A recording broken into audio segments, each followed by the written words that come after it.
Lift my soul to brighter sunrise. Lead me home in love to stay.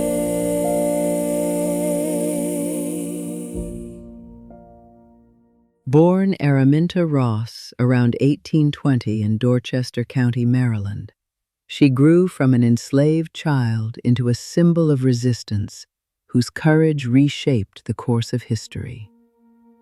In the stillness of night, a whisper carried on the wind, a name spoken in hope and in faith: Harriet. She walked between shadow and dawn, where freedom's call echoed louder than chains could bind. This is the story of the woman who turned darkness into deliverance. Harriet was the fifth of 9 children born to Harriet Ritt Green and Benjamin Ross, a large family repeatedly fractured by the violence of slavery. Enslaved by Edward Brodess, Harriet and her siblings were separated across different farms, with several sold to plantations in the Deep South, never to return. These losses left wounds that shaped her lifelong devotion to reuniting families.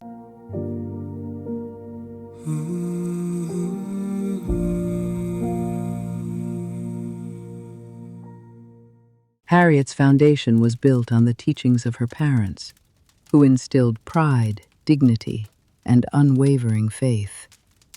In her mid-20s, she married John Tubman, a free black man, around 1844.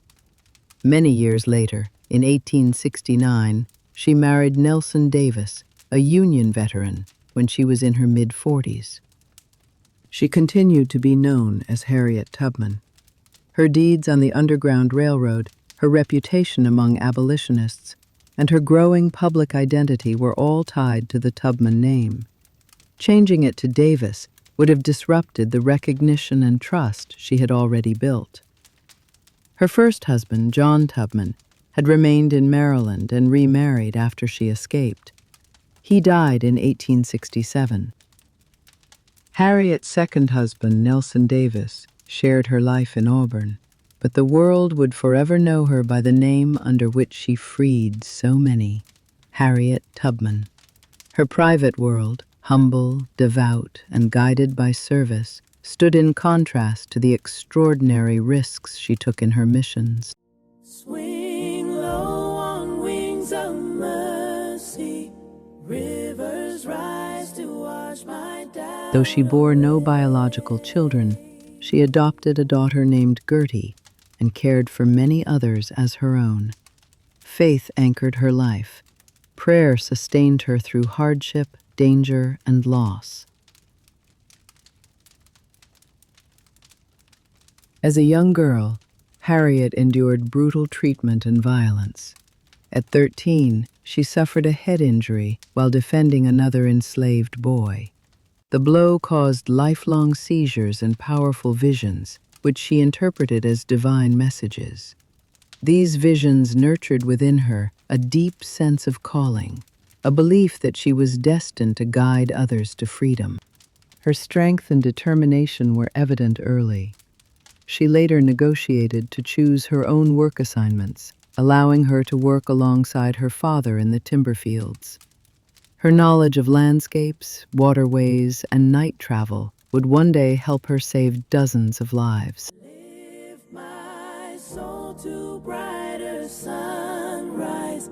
Lead me home in love to stay. In 1849, at around age 29, after the death of her enslaver, Edward Brodess, Harriet learned that she might soon be sold further south. Refusing to accept such a fate, she fled.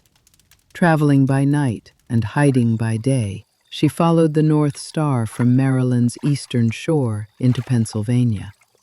Freedom was a triumph, but she could not rest while her family and others remained enslaved. That loneliness stirred something deep within her, a resolve that freedom meant little if those she loved remained in chains.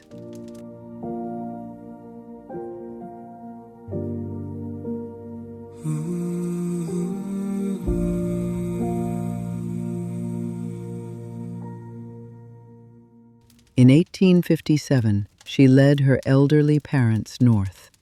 Her father, Ben Ross, had earned legal freedom years earlier through the will of his former enslaver, yet helping fugitives placed him in danger of arrest. Her mother, Rit, remained enslaved into advanced age. Harriet brought both to safety in Auburn, New York. She also rescued her three brothers, Ben, Henry, and Robert, during the daring Christmas escape of 1854. The mission was timed for the holiday season, when patrols were thinner and opportunities for movement grew. Earlier still, Harriet assisted in the liberation of her niece, Keziah, along with Keziah's children, preventing their sale at auction. Across a decade of missions, she led extended family members and nearly 70 other enslaved people to freedom. She never once lost a traveler under her care.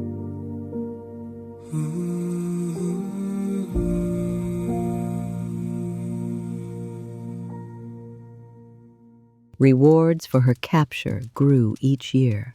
As her reputation spread, so did the danger.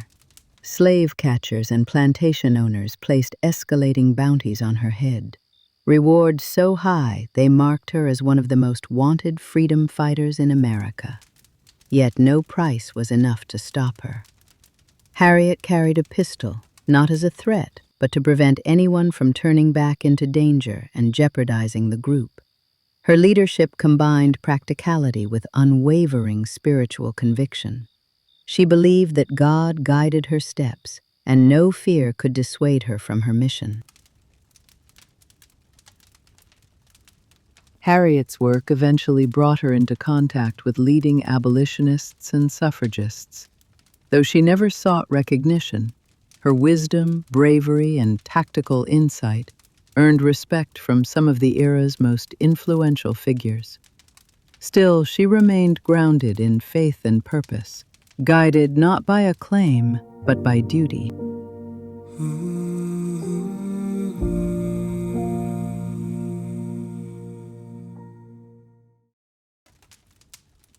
When the Civil War began, Harriet's fight shifted to a new battlefield. She served the Union Army as a nurse, cook, scout, and spy.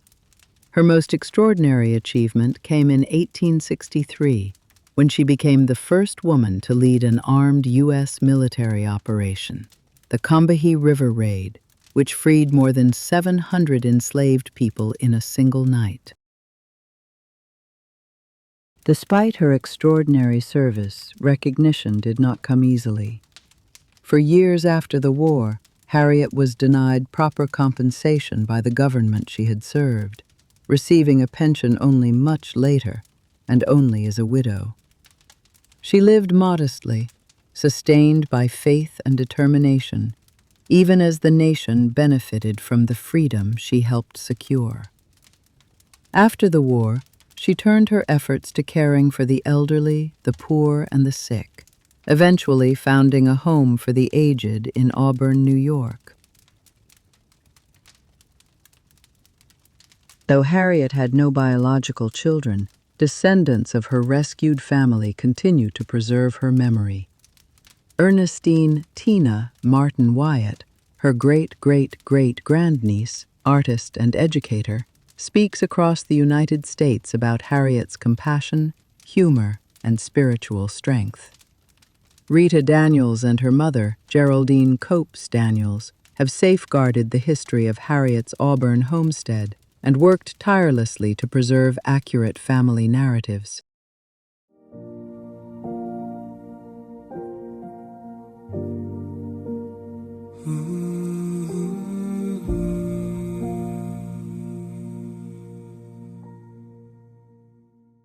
Modern institutions honor her legacy in powerful ways. The Harriet Tubman Learning Center continues her mission of uplifting and educating communities through empowerment and opportunity. The Harriet Tubman Underground Railroad National Historical Park and the Harriet Tubman Home in Auburn welcome thousands each year, ensuring her story is shared with future generations.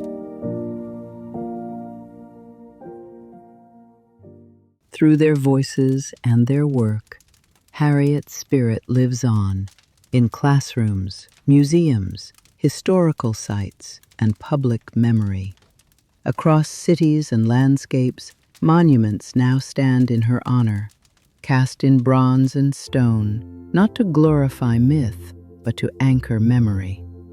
These statues do not tell her story alone.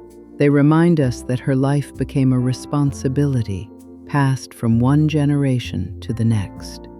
In stillness, they ask us to remember not only what she did, but what freedom demanded of her and of us. Her descendants uphold the integrity of her story, challenge inaccuracies, and carry forward the values she embodied.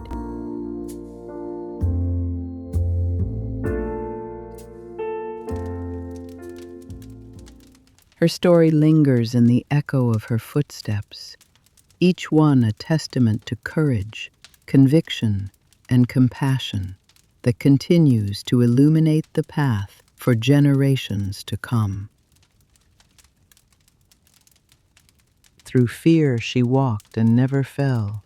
Through night she lit the path from hell. Her steps were prayers the wind could hear, her faith a torch the lost held dear. Her courage broke what chains could bind, and freedom bore her name divine. If Harriet's story touched you, subscribe and share this video with others. Thank you for joining us as we awaken the past, one story at a time.